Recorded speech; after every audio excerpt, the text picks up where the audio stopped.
Praise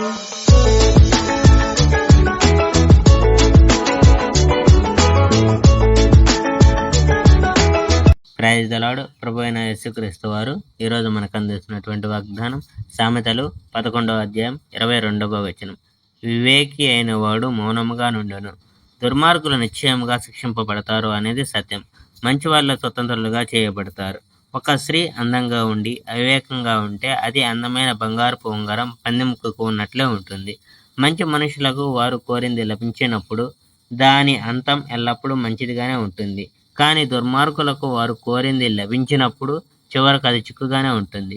ఒక మనిషి ధారాళంగా ఇస్తే అప్పుడు అతనికి అంతకంటే ఎక్కువ లభిస్తుంది. కానీ ఒకడు ఇచ్చేందుకు నిరాకరిస్తే అప్పుడు అతడు దరిద్రుడు అవుతాడు. ధారాళంగా ఇచ్చే మనిషి లాభం పొందుతాడు. నీవు ఇతరులకు సహాయం చేస్తే అప్పుడు నీకు ఇంకా ఎక్కువ లాభం వస్తుంది.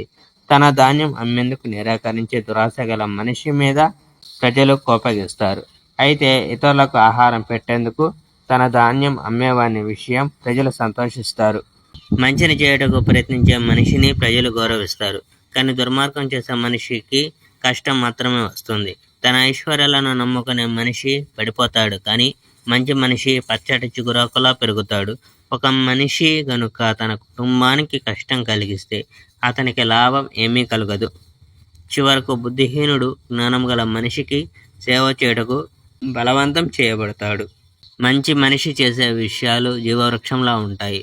ఒక జ్ఞానం గల మనిషి ప్రజలకు కొత్త జీవితం ఇస్తాడు. Praise the Lord. May God bless our India.